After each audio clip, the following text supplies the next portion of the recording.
नमस्कार विद्यार्थी मित्रांनो, पी एज्युकुलच्या या डिजिटल प्लॅटफॉर्मवर आपणा सगळ्यांचं मनापासून मी मधुसूदन पत्की स्वागत करतो। विद्यार्थी मित्रांनो, आपण मागच्या पाठामध्ये पाहिलेलं आहे की एकूणच उपयोगिता संकल्पनेचा अभ्यास आपण केलेला होता। उपयोगिता संकल्पना म्हणजे काय आणि घटत्या सीमांत उपयोगितेचा एकूणच जो काही व्याख्या होती, सिद्धांत होता, तो सिद्धांत आपण त्यावेळी पाहिलेला आहे। उपयोगिता हा मागणीचा आधार आहे किंवा उपयोगिता हा मागणीचा आधार असतो, हे आता आपल्याला पाहायचं आहे। एखाद्या वस्तूमध्ये उपयोगिता म्हणजेच गरज पूर्ण करण्याची क्षमता असते, तर त्या अशा प्रकारच्या वस्तूचा किंवा सेवेचा सतत मागणी होत असते आणि त्यामुळे साहजिकच मागणीचा आधार काय आहे, तर एखाद्या वस्तूमध्ये किंवा एखाद्या सेवेमध्ये असणारी उपयोगिता। उपयोग होणं म्हणजेच माझी गरज आहे ती पूर्ण करण्याची क्षमता असणं, याला आपण उपयोगिता असं म्हणत असतो। तर विद्यार्थी मित्रांनो, आपल्याला या उपयोगितेचा सिद्धांत त्याचबरोबर मागणीचा सिद्धांत हे पाहत असताना आपल्याला तौलनिक एक अभ्यास त्याचं विश्लेषण करायचं आहे। एखाद्या वस्तूमध्ये असणारी उपयोगिता काय करत असते, तर आपल्यामध्ये इच्छा निर्माण करत असते। म्हणजे पेन जर काय आपण विचारात घेतलं तर त्यामध्ये काही उपयोगिता आहे। ती कुठली उपयोगिता आहे, तर लिखाण कामाच्या संदर्भामध्ये आपल्याला त्याचा उपयोग होत असतो। म्हणजे पेनामध्ये मी काही लिहायचं आहे, मला त्याची ते लिखाण पूर्ण करण्याची माझी जी गरज आहे ती पूर्ण करण्याची क्षमता आहे, म्हणजेच त्या वस्तूमध्ये उपयोगिता आहे आणि त्याच्यामुळे इच्छा निर्माण होत असते। एखाद्या विशिष्ट वस्तूमध्ये असणारी जी उपयोगिता आहे ती उपयोगिता इच्छा निर्माण करत असते। पेन बघितल्यानंतर मला लिहिण्याची इच्छा होते किंवा माझी जी इच्छा आहे लिहिण्याची, ती पेन पाहिल्यानंतर ती गरज, ती इच्छा पूर्ण होत असते। त्यामुळे वस्तूमध्ये असणारी उपयोगिता ही इच्छा निर्माण करत असते, पण उपयोगिता स्वतःहून वस्तूला मागणी ही निर्माण करू शकत नाही, हे लक्षात घ्या। हे वाक्य महत्त्वाचं आहे। उपयोगिता आहे ती स्वतःहून, एखाद्या वस्तूमध्ये उपयोगिता आहे ती स्वतःहून मागणी निर्माण करत नाही, पण एखाद्या वस्तूमध्ये माझी इच्छा पूर्ण करण्याची क्षमता हे माझ्या जेव्हा लक्षात येतं तेव्हा मला त्याची उपयोगिता, माझी गरज पूर्ण करण्याची क्षमता त्याच्यामध्ये आहे हे समजतं आणि मी त्या वस्तूची मागणी करत असतो। या प्रकरणामध्ये आपल्याला जे पाहायचं आहे, जे मागणीचं विश्लेषण आपण पाहणार आहोत, तर या मागणीच्या विश्लेषणामध्ये आपण हाच प्रयत्न करणार आहोत की एखाद्या विशिष्ट वस्तूमध्ये असणारी जी उपयोगिता आहे ती इच्छा निर्माण करते, पण उपयोगिता स्वतःहून वस्तूला मागणी निर्माण करत नाही, हे आपल्याला या प्रकरणात पाहायचं आहे। मागणीचं हे जे विश्लेषण आहे, आपण मागच्या वेळा उपयोगितेचं विश्लेषण पाहिलं, आता मागणीचं जे विश्लेषण आहे ते उपभोक्त्याच्या वर्तनाशी कसं निगडित आहे हे पण पाहायचं आहे। कारण मागणी ही उपभोक्त्याच्या वर्तनाशी निगडित असते। मी कसं वागतो, मी मागणी कशी करतो, हे उपभोक्त्याचं वर्तन आहे आणि हे वर्तन म्हणजेच मागणीचं विश्लेषण हे माझ्या म्हणजेच उपभोक्त्याच्या वर्तनाशी निगडित असतं।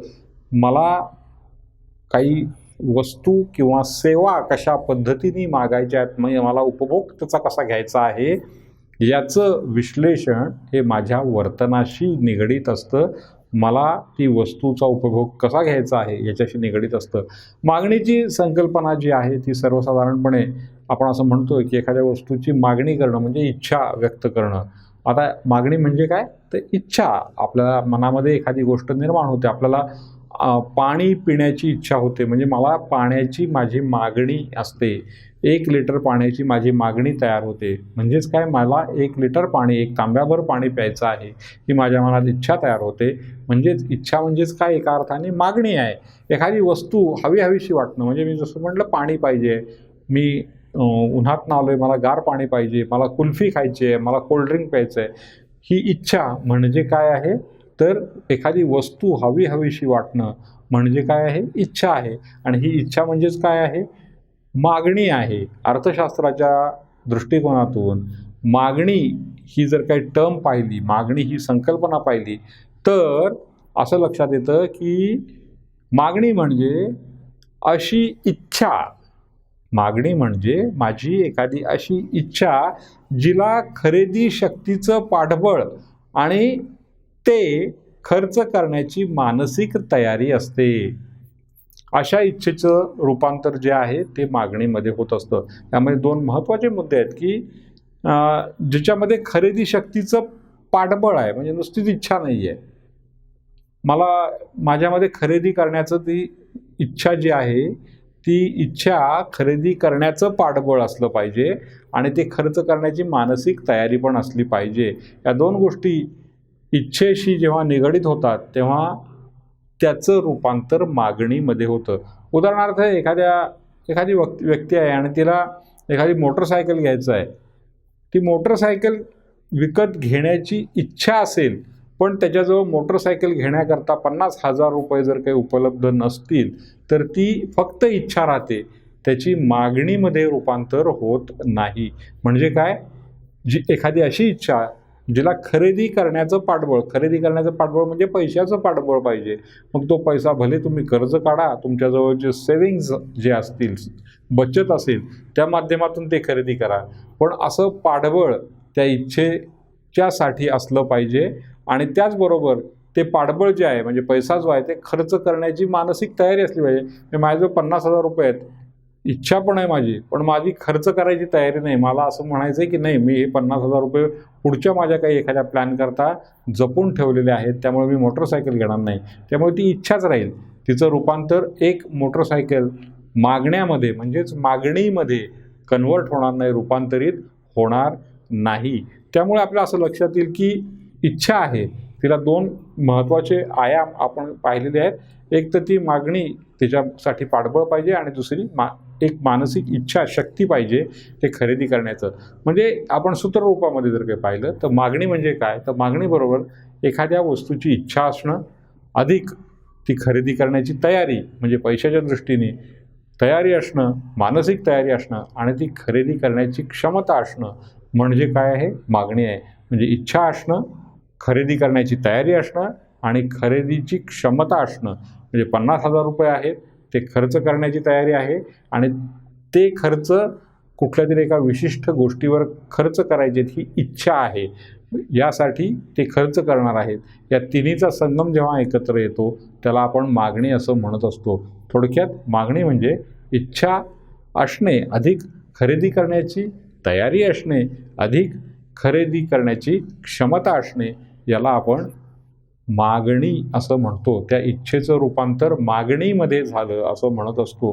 आता त्या इच्छेचं रूपांतर मागणीमध्ये होतं म्हणजे काय, अर्थतज्ञ प्राध्यापक बेनहॅम यांच्या मते विशिष्ट वेळी, म्हणजे एखादी विशिष्ट वेळ आहे, विशिष्ट वेळी विशिष्ट किमतीला विशिष्ट वस्तूची खरेदी केलेली नगसंख्या म्हणजे त्या वस्तूची मागणी आहे. बेनहॅम यांनी अतिशय मार्मिकपणे या सगळ्या गोष्टी एकत्र केलेल्या आहेत. ते असं म्हणतात, विशिष्ट वेळी म्हणजे दिवाळीची वेळ आहे, पाडव्याची वेळ आहे, दसऱ्याची वेळ आहे, माझ्याजवळ पैसे साठलेले आहेत ती वेळ आहे. अशा विशिष्ट वेळी विशिष्ट किमतीला, म्हणजे मोटरसायकल आपण म्हणलं तर 50,000 रुपये ही महाराष्ट्रामध्ये, भारतामध्ये कुठेही गेलं तरी बाबा एका मोटरसायकलची किंमत 50,000 रुपये आहे. माझ्याजवळ विशिष्ट वेळी म्हणजे 50,000 रुपये आहेत, विशिष्ट किमतीला म्हणजे 50,000 रुपयापर्यंत विशिष्ट वस्तूची, म्हणजे मोटरसायकल ही विशिष्ट वस्तू आहे, त्या विशिष्ट वस्तूची खरेदी केलेली नगसंख्या म्हणजे वस्तूची मागणी आहे. म्हणजे मी एक मोटरसायकल घेतली, खरेदी नग किती आहे, मी विकत घेणारा एक आहे, पण समजा आंबे किंवा छोट्या वस्तू आपण घेतल्या तर 2 डझन, म्हणजे माझ्याकडे पैसे खर्च करण्याची क्षमता आहे. उन्हाळ्याचे दिवस आहेत म्हणजे विशिष्ट वेळ आहे उन्हाळ्याची, आंबे ज्यावेळी बाजारामध्ये येतात ती वेळ आहे. विशिष्ट किमतीला म्हणजे समजा 120 रुपये डझन अशा पद्धतीला आंबे आहेत, आणि विशिष्ट वस्तूंची नगसंख्या म्हणजे मी 2 डझन आंबे म्हणजे 24 आंबे विकत घेतले तर ती नगसंख्या किंवा 2 डझन किंवा 24 आंबे ही म्हणजे त्या वस्तूला असणारी, म्हणजेच आंब्याला असणारी मागणी आहे, असं प्राध्यापक बेनहॅम अर्थतज्ञ यांनी सांगितलेलं आहे. ही व्याख्या अत्यंत महत्त्वाची आहे, आपल्याला व्याख्येचा विचार करायचा आहे. पुन्हा एकदा मी शांतपणे ती व्याख्या सांगतो की मागणी म्हणजे काय आहे, तर बेनहॅम यांच्या मतानुसार विशिष्ट वेळी, क्रमांक 1, विशिष्ट वेळी विशिष्ट किमतीला विशिष्ट वस्तूची खरेदी केलेली नगसंख्या, विशिष्ट वेळी विशिष्ट किमतीला विशिष्ट वस्तूची खरेदी केलेली नगसंख्या म्हणजे त्या वस्तूची मागणी होय. आपल्याला या व्याख्येवरून काही वैशिष्ट्य, तिची प्रत्येक व्याख्येला काहीतरी वैशिष्ट्य असतात आणि ती वैशिष्ट्ये आपल्याला पाहता येतात, लक्षात येतात.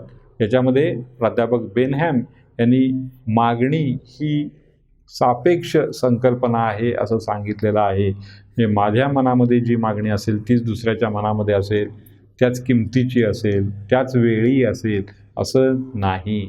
तेव्हा ती सापेक्ष अशी कल्पना आहे. म्हणजे माझ्या मनात आंबे खायची इच्छा आहे आणि माझ्याबरोबर एखादी व्यक्ती आली, तिला आंबे खायचे नाहीत तर तिला कोल्ड्रिंक प्यायची इच्छा आहे.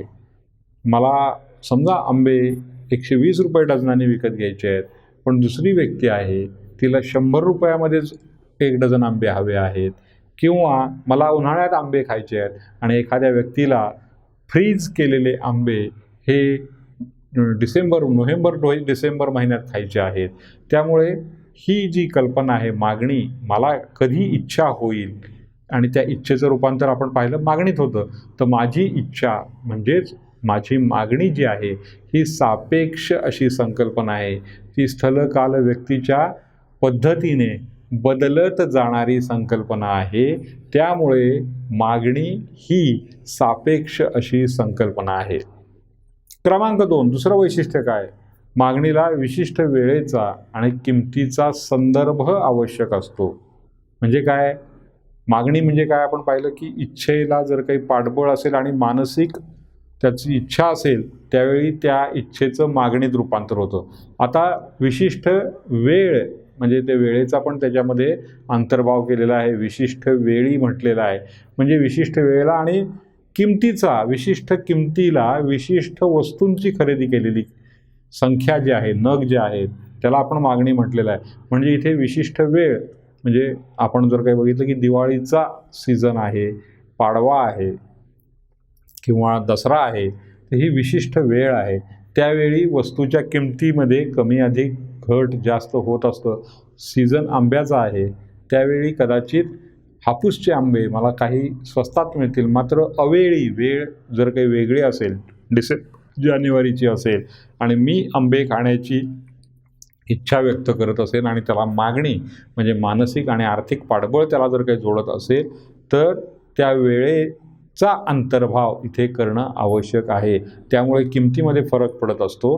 त्यामुळे विशिष्ट वेळेचा आणि विशिष्ट किमतीचा संदर्भ आवश्यक आहे. किमतीचा संदर्भ आवश्यक का आहे, मी जसं सांगितलं हापूसचं उत्पादन होतं आहे, मोठ्या प्रमाणात हापूसचा आंबा बाजारात आलेला आहे. अशा वेळी मी मागणी करतो आहे तेव्हा किमतीमध्ये कमी जास्त संदर्भ असू शकतो. तेच हापूसचा सीझन नाही आहे त्यावेळी आपण मार्केटमध्ये, समजा पहिलं आपलं उदाहरण गाडीचं होतं, पांढऱ्या रंगाचीच गाडी मला हवी आहे आणि त्याची किंमत मात्र वेगळी असते. काळ्या रंगाची गाडी हवी आहे, त्याची किंमत वेगळी असते. ज्या गाडीच्या संदर्भात आपण इच्छा व्यक्त केली आहे ती मागणीत परावर्तित झालेली आहे. त्या मागणीच्या संदर्भामध्ये किमतीचा उल्लेख हा आवश्यक असतो असं ह्या आपल्याला व्याख्येमध्ये म्हणता येईल. त्याचबरोबर आपल्याला ह्या मागणीचं म्हणजे मागणी कशा करता असते, कोण करतं, एक लक्षात घ्या. आपल्या इच्छा, आपल्याला अनेक इच्छा होत असतात. आपल्या अर्थशास्त्राची मूलभूत जी व्याख्या आहे की अमर्यादित इच्छा आणि मर्यादित साधन सामुग्री असते. म्हणजे इच्छा किंवा माझी इच्छा खूप असते.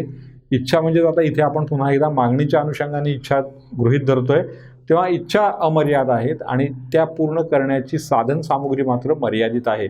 त्याचे आपण सांगड घालण्याचा प्रयत्न करत असतो. इथे आपण मागणीचं जे पत्रक आहे, मागणीचा डिमांड आपण करत असतो, मागणी करत असतो, याचं एक पत्रक तयार केलं जातं. एखाद्या विशिष्ट वस्तूची किंमत आणि त्या वस्तूची मागणी याच्यामध्ये कार्यात्मक संबंध असतो. म्हणजे मागणी किती केली आणि पुरवठा किती करायचा आहे किंवा किंमत किती आहे आणि त्याची मागणी, त्या किमतीनुसार मागणी ठरत असते. तर आणि नंतर कालांतराने आपण असंही पाहू की मागणीनुसार किंमत परत ठरायला लागते. तर एखाद्या वस्तूची किंमत आणि त्या वस्तूची मागणी, किंमत इतकी आहे तर मागणी किती आहे, याच्यामध्ये काही कार्यात्मक संबंध असतो आणि हा कार्यात्मक संबंध आपल्याला एका विशिष्ट तक्त्यानुसार पाहता येतो किंवा आपण पाहत असतो. त्याला आपण मागणीचं पत्रक असं म्हणत असतो. आता मागणीचं पत्रक म्हणजे काय, इतक्या इतक्या रुपयाला इतक्या इतक्या नगसंख्येची मागणी आहे, ती जेव्हा आपण एका तक्त्यामध्ये घालत जातो त्याला आपण मागणीचं पत्रक म्हणतो, मागणीचा तक्ता असं म्हणतो. आपल्या पाठ्यपुस्तकामध्ये तो मागणीचं पत्रक किंवा मागणीचा तक्ता दिलेला आहे. हे पत्रक जे आहे ते वैयक्तिक मागणी पत्रक असतं क्रमांक 1, आणि क्रमांक 2 बाजाराचं मागणी पत्रक असतं. अशा प्रकारे मागणी पत्रकाचे 2 प्रकार आहेत. लक्षात घ्यायचं आहे आपल्याला, मागणी पत्रकाचे प्रकार सांगा जर काही असा प्रश्न आला तर मागणी पत्रकाचे 2 प्रकार पडतात.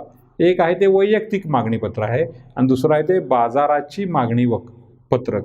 अशा पद्धतीची 2 पत्रक आहेत. आता वैयक्तिक म्हणजे माझं स्वतःचं वैयक्तिक एकट्याचं इंडिव्हिज्युअल ज्याला म्हणू आपण, अशा पद्धतीचं मागणी पत्रक असतं. ज्याच्यामध्ये काय असतं, वैयक्तिक मागणी, माझी स्वतःची मागणी, माझ्या खिशामध्ये किती पैसे आहेत त्यानुसार, त्याचबरोबर माझी इच्छा त्या एखाद्या वस्तू विकत घेण्याची, माझ्याजवळ पैसे आहेत ती वस्तू विकत घेण्याची, त्या वस्तूकरता इतके रुपये देण्याची इच्छा किती आहे, म्हणजे आर्थिक आणि मानसिक पाठबळ त्याला किती आहे, याच्यानुसार ते वैयक्तिक पत्रक जे आहे, मागणीचं पत्रक जे आहे ते तयार होत असतं. आपण या दोन्हीची व्याख्या समजून घेऊया, दोन्हीचे प्रकार आपण पाहूया. वैयक्तिक मागणी पत्रकामध्ये माझं वैयक्तिक असं मागणी पत्रक असतं, म्हणजे या मागणी पत्रकात विशिष्ट काळ, विशिष्ट किंमत यामध्ये उपभोक्त्यांनी म्हणजे मी किंवा तुम्ही उपभोक्त्यांनी केलेली मागणी म्हणजे काय असतं, वैयक्तिक मागणी पत्र असतं. माझ्या खिशात किती पैसे आहेत आणि मला ते यावेळी खर्च करायचे आहेत का, यानुसार मी मागणी करत असतो. उपभोग घेण्यासाठी मला ज्या वस्तू लागत आहेत, माझी गरज पूर्ण करणाऱ्या ज्या वस्तू आहेत त्यासाठी मी मागणी करत असतो. तर ही जी मागणी आहे त्याला आपण वैयक्तिक मागणी असं म्हणतो. 2 गोष्टी पुन्हा एकदा लक्षात ठेवा. मागणी पत्रकामध्ये विशिष्ट काळामध्ये, या वेळेमध्ये उन्हाळ्याचा आपण विषय घेतलेला आहे, उन्हाळ्याच्या काळामध्ये विशिष्ट किमतीला म्हणजे 120 रुपये डझनाला उपभोक्त्यांनी केलेली मागणी म्हणजे माझी वैयक्तिक मागणी पत्रक आहे असं म्हटलं जातं. विशिष्ट वेळेला आणि वेगवेगळ्या किमतींना वैयक्तिक उपभोक्ता, विशिष्ट वेळ एकच आहे विशिष्ट वेळेला आणि वेगवेगळ्या किमतीला, वेळ एकच आहे उन्हाळ्याचाच दिवस आहे, मात्र वेगवेगळ्या किमतींना वैयक्तिक उपभोक्ता म्हणजे मी बाजारात गेलेला उपभोक्ता किती नगसंख्येची खरेदी करतो हे त्या पत्रकामध्ये दर्शवलेलं असतं. म्हणजे मे महिना आपण जर काही 3 महिने 3.5-4 महिने जर काही विचारात घेतले आणि हापूसचे आंबे आपल्याला 3.5-4 महिने घ्यायचे आहेत, खायचे आहेत, तर यामध्ये आपण पहिल्या महिन्यात माझ्याजवळ असणारे पैसे आणि माझी इच्छा आणि मी खर्च करण्याचे 100 रुपये होतात, 120 रुपये डझन, 150 रुपये डझन, 170 रुपये डझन, 110 रुपये डझन असे वेगवेगळ्या पद्धतीचे आंबे आहेत आणि ते मी त्याच्यावर किती खर्च करतो वेगवेगळ्या किमतीला. म्हणजे एप्रिल महिन्यात किती रुपये खर्च करू शकतो, नवीन आलेला माल आहे, ताजा आहे, पहिल्यांदाच आहे, आकर्षण आहे, मनामध्ये पहिल्यांदा पेटी घेऊन जाण्याची इच्छा आहे हापूसच्या आंब्याची आणि त्या वेळेला समजा 170 रुपये डझन आंबा असेल तरी मी तो घेऊन जातो, माझी जाण्याची इच्छा असते. म्हणजेच माझं वैयक्तिक जे पत्रक आहे ती वेळ उन्हाळ्याचीच आहे, म्हणजे त्या उन्हाळ्याच्या वेळेमध्ये 170 रुपये हापूसचा आंबा मी घेऊन जायला तयार आहे. त्याच्यानंतर वारंवार मी आंबे खातो आहे. एप्रिलनंतर मे महिना आला आहे, आंबे वाढलेत, 150-60 रुपये 140 रुपये डझन आंबे झालेले आहेत. माझं उत्पन्न आहे तेवढंच आहे आणि वेळ पण तेवढीच आहे, पण माझी जी नगसंख्या आहे ती तिच्यामध्ये कमी जास्त होण्याची, कारण 170 रुपयावरनं आंबा जर काही 120 रुपयाला आला असेल तर मी एकाच्या ऐवजी 2 डझन पण आंबे खरेदी करत असतो.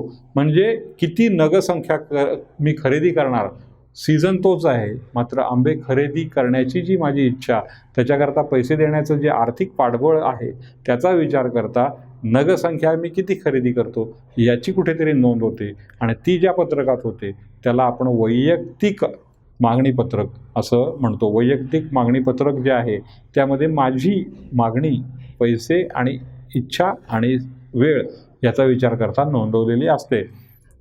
आपल्या पाठ्यपुस्तकामध्ये तो प्रकार दिलेला आहे, तो तक्ता दिलेला आहे, तो आपण पाहणारच आहोत. मागणी पत्रकामधनं आपल्याला काही हेतू स्पष्ट करता येतात. या पत्रकामध्ये जर काही आपण पाहिलं की उपभोक्त्याची एखादी वस्तूची किंमत जी आहे ती वेगवेगळ्या पद्धतीची किंमत जर काही त्या वस्तूची असेल किंवा दर्शवली गेली आहे, त्यावरून असं आपल्याला दिसतं त्या तक्त्यानुसार अधिक किंमत असेल तर त्याची नगसंख्या ही कमी केली जाते किंवा मागणी कमी केली जाते आणि कमी किमतीला अधिक नगसंख्येची मागणी केली जाते. आणि यावरून आपल्याला असं लक्षात येतं की किंमत आणि मागणी याच्यामध्ये व्यस्त संबंध आहे. थोडक्यात काय, मी बाजारात जातो आणि माझ्याजवळ पैसे आहेत, ठरलेले पैसे, ठराविक पैसे आहेत, मात्र किंमत जर काही एखाद्या वस्तूची जास्त असेल असं लक्षात आलं तर मी मागणी त्याची कमी करतो. म्हणजे 170 रुपयेच मे महिन्यानंतर, एप्रिलनंतर मे महिन्यातही 170 रुपये आंबा असेल तर मी माझी मागणी अर्धा डझनावर आणतो. मात्र तेच जर काही 120 रुपये डझन असेल तर मी माझी मागणी दुप्पट करतो. याचाच अर्थ असा आहे की किंमत कमी झाली एखाद्या वस्तूची की मागणी ही वाढते आणि वस्तूच्या जर काही किमतीमध्ये वाढ झाली, मोठ्या प्रमाणात वाढ झालेली दिसते आहे, तर त्याची जी मागणी आहे ती कमी झालेली आपल्याला पाहायला मिळते. याचाच अर्थ काय, किंमत आणि मागणी ह्याच्यामध्ये व्यस्त एकमेकांच्या उलट संबंध आहे. म्हणजे एकीकडे किंमत वाढ तर मागणी ही कमी झालेली आहे आणि एकीकडे किंमत कमी झाली आहे तर मागणी वाढलेली आहे. थोडक्यात काय, तो आलेख जो आपल्याला ग्राफ दिसतो तो खालीवर होणारा दिसतो, म्हणजेच एकमेकांच्यापासून वेगवेगळ्या दिशांना जाणारा, व्यस्त दिशेंना जाणारा दिसतो. आणि त्यामुळे आपण असं म्हणू शकतो की किंमत आणि मागणी याच्यामध्ये आपल्याला व्यस्त असा संबंध, एकमेकांच्या विरोधातला संबंध आपल्याला पाहायला मिळतो.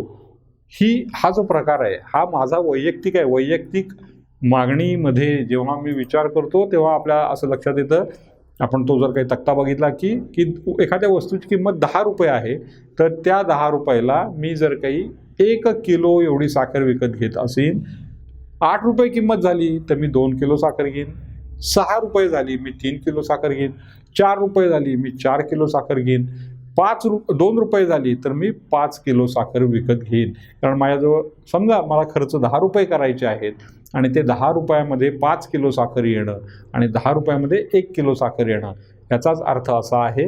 आपण जर काही आपला ग्राफ बघितला, ग्राफ पेपरवरचा, तर असं लक्षात येईल की अक्षावर ही वस्तूची मागणी दिलेली आहे तर अक्षावर वस्तूची किंमत दिलेली आहे. तुम्ही विद्यार्थी मित्रांनो आपल्या पाठ्यपुस्तकामधल्या त्या आकृत्या तुम्ही पहा नक्की. आता हे आकडे जर काही त्या आलेख पेपरवर किंवा आलेख कागदावर आपण घेत गेलो तर लक्षात येईल तुम्हाला की 10 रुपये वस्तूची किंमत आपण म्हटलेलं आहे. अक्षावर वस्तूची किंमत आहे, उभा जो अक्ष आहे त्याच्यावर वस्तूची किंमत आहे, तिथला 10 आकडा बघितला आणि इकडे उजव्या हाताला असणारी अक्षावरची वस्तूची मागणी जर काही बघितली तर 10 रुपये असेल तेव्हा मागणी 1 किलो आपल्याला पाहायला मिळते. म्हणजे आपण तिथे जो बिंदू दिला, जिथे म तुम्हाला दिसतोय पहिला म, तर म हा बिंदू तुम्हाला दिसेल आणि तिथे 10 रुपये असताना 1 किलो एवढी मागणी आपल्याला पाहायला मिळेल. 8 रुपये झालं, इकडे आपल्याला तो उजव्या हाताला आणि सरकताना दिसतोय की 2 रुपये असताना आपलं 8 रुपये किंमत असताना 2 किलो एवढी मागणी झाली. 6 रुपये किंमत झाली, 3 किलो मागणी झाली.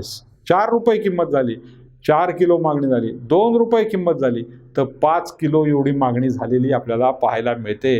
आणि म असा एक आपल्याला अक्ष किंवा वक्र पाहायला मिळतो. म असा एक आपल्याला जेव्हा रेघ पाहायला मिळते उजव्या हाताला खाली वळत जाणारी, तिथे बाण दाखवलेला आहे, खाली जाणारा आहे तो वरच्या म पासून खालच्या म पर्यंत असा एक तिरका खाली जाणारा, उतरणारा असा आपल्याला एक अक्ष दिसतो.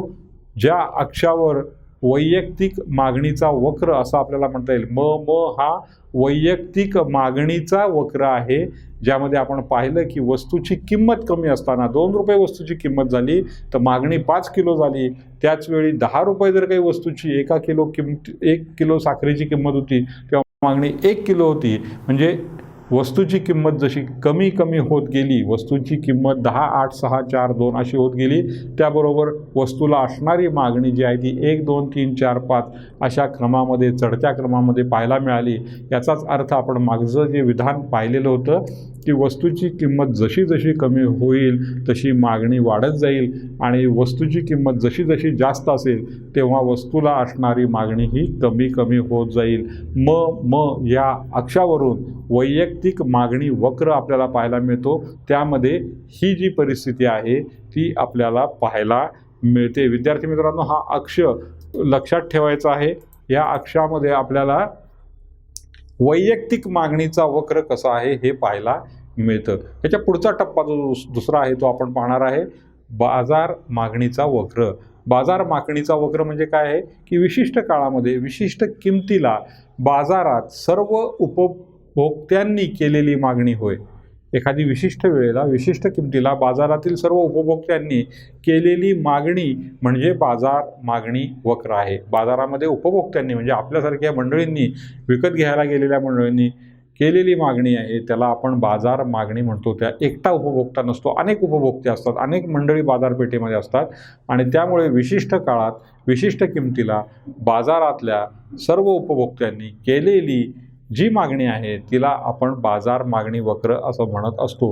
विशिष्ट वेळेला वेगवेगळ्या किमतींना, वेळ विशिष्ट आहे, वेगवेगळ्या किमती आहेत, बाजारातील सर्व उपभोक्ते किती नगांची संख्या खरेदी करतात हे ज्या पत्रकात दाखवलं जातं त्या पत्रकाला बाजार मागणी पत्रक असं म्हटलं जातं।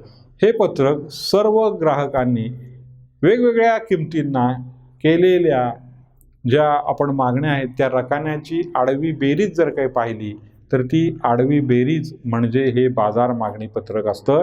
किंमत आणि मागणी यांच्यामध्ये व्यस्त संबंध आहे। किंमत आणि मागणी यामध्ये पुन्हा एकदा व्यस्त संबंध आहे हे आपल्याला या वक्रावरून पाहायला मिळतं। म्हणजे आपण जर काही हा बाजार मागणी पत्रक जर काही बघितलं तर तुम्हाला असं लक्षात येईल की वस्तूची किंमत 10 रुपये आहे। ग्राहक एक अ नावाचा ग्राहक, ब नावाचा ग्राहक, क नावाचा ग्राहक असे 3 ग्राहक आहेत। या 3 ग्राहकांना जर काही बाजारपेठेमध्ये आपल्याला एखादी वस्तू घ्यायची आहे ह्याच्याकरता ते 3 जण गेलेले आहेत। म्हणजे आपण मग समजा हापूसचा आंबा धरलेला आहे तर वस्तूची किंमत 10 रुपये असेल। एखाद्या वस्तूची किंमत 10 रुपये आहे। 3 ग्राहक जे आहेत ते बाजारपेठेमध्ये आहेत। 10 रुपये असताना एका ग्राहकाला वस्तूची मागणी ही त्यांनी 5 किलो एवढी केलेली आहे, एका ग्राहकाने 10 किलो केलेली आहे आणि तिसऱ्या ग्राहकाला ती 15 किलो त्या वस्तूची मागणी त्यांनी करताना आपल्याला पाहायला मिळालं आहे। म्हणजे वस्तूची किंमत 10 रुपये आहे पण ग्राहकांनी मात्र वेगवेगळ्या प्रकारची मागणी नोंदवलेली इथं पाहायला मिळते। पहिल्या ग्राहकाने 5, दुसऱ्या ग्राहकाने 10 तर तिसऱ्या ग्राहकाने 15 किलो अशा पद्धतीची मागणी केल्यामुळे ह्या तिघांच्याही मागणीची जेव्हा बेरीज करू आपण म्हणजे 5 + 10 15 आणि 15 30 म्हणजे बाजारची मागणी जी आहे, बाजारपेठेमध्ये जी मागणी आहे ग्राहकांची ती किती झाली? 30 झाली। वस्तूची किंमत कमी झाली, 8 रुपये झाली। 5 किलो मागणारा ग्राहक वस्तूची किंमत कमी झाली म्हणून 10 किलो मागेल, 10 किलोवाला 15 किलो मागेल आणि 15 किलोवाला 20 किलो मागेल। त्याची एकूण बेरीज 45 एवढी होईल। परत वस्तूची किंमत घटली, 6 रुपये किलो झाली। 5 किलो 10 रुपये असताना मागणारा ग्राहक 6 रुपये झालं म्हणून 15 किलो मागेल। ब हा ग्राहक जो आहे तो त्याची मागणी वाढवेल आणि 20 किलो एवढं मागवेल कारण 6 रुपये किंमत झालेली आहे वस्तूची आता आणि 6 रुपये झाली म्हणून क ग्राहक जो आहे जो 15 किलो 10 रुपये असताना घेत होता तो 25 किलो घेईल आणि बाजारामध्ये मागणी त्याची 60 किलो एवढी होईल। चौथ्यांदा परत किंमत कमी झाली, ती जर काही 4 रुपये झाली तर 20 किलो पहिला ग्राहक 20 किलो मागेल, दुसरा ग्राहक 25 किलो मागेल, तिसरा ग्राहक 30 किलो मागेल, 75 किलो एवढी बाजाराची मागणी होईल। तर वस्तूची किंमत 2 रुपये झाली तर पहिला ग्राहक जो आहे जो 10 रुपये असताना 5 किलो घेत होता तो 2 रुपये वस्तूची किंमत झाली म्हणून 25 किलो एवढी वस्तू विकत घेईल, साखर विकत घेईल। दुसरा ग्राहक जो आहे तो 30 किलो साखर विकत घेईल कारण 10 रुपये असताना तो 10 किलो घेत होता। तर तिसरा ग्राहक जो आहे तो 15 किलो घेत होता, जर जेव्हा वस्तूची किंमत त्या साखरेची किंमत 10 रुपये किलो होती तेव्हा तो 15 किलो घेत होता। आता 2 रुपये किलो झाली तर तो 35 किलो साखर विकत घ्यायला तयार आहे। थोडक्यात काय तर 90 किलो एवढी बाजाराची मागणी तयार होईल। बाजार मागणी पत्रक जे आहे ते 30, 45, 60, 75, 90 अशा पद्धतीचं होईल। इथेही पुन्हा एकदा आपल्या असं लक्षात येईल की वस्तूची किंमत जेव्हा जास्त असते तेव्हा मागणी कमी असते। टोटल मागणी 30 होती आणि जेव्हा 2 रुपये किलो झाली तेव्हा 90 एवढी मागणी झाली, 60नी मागणी वाढलेली आपल्याला पाहायला मिळते। आपल्याकडे बाजार मागणी पत्रकाचा तक्ता क्रमांक 2.2 आहे, त्याच्यामध्ये हे सगळे आकडे दिलेले आहेत. तुम्ही ते बघितले की लक्षात येतील. त्याचबरोबर मागणीचा एक वक्र आहे, म असा वक्र आहे. आपण पुन्हा य अक्षावर किंमत आहे, क्ष अक्षावर मागणी आहे. आपण जर काही बघितलं तर 10 रुपये किलो असताना मागणी होती, जी मागणी होती ती 30 किलो होती. 20 आणि 40च्या मधला आकडा जो आहे तो 30 आहे, म्हणून तिथे सरळ उभा वर अक्ष गेलेला आहे. आणि हा बिंदू जो आहे तिथनं सुरू झालेला आहे हा व्यवहार. जशी जशी मागणी वाढत गेली, कारण का तर किंमत तशी तशी कमी होत गेलेली आहे. किंमत कमी झाली, 10, 8, 6, 4, 2 रुपये किलो अशी किंमत कमी झाली. 10वरनं 8वर, 8वरनं 6वर, 6वरनं 4, 4वरनं 2वर किंमत गेली. तशी बाजारातल्या त्या वस्तूची मागणी आहे ती 30वरनं 45वर, 45वरनं 60वर, 60वरनं 75वर आणि 75वरून 90वर गेलेली आहे. आणि असा बाजार मागणी वक्र आपल्याला पाहायला मिळालेला आहे. विद्यार्थी मित्रांनो, आपण हा जो बाजार मागणी वक्र आहे तो पाहायचा आहे, तो लक्षात ठेवायचा आहे. कारण या तक्त्यामध्ये मागणी आपण पाहिली, पण किंमत मात्र वेगवेगळ्या प्रकारची किंमत दाखवली.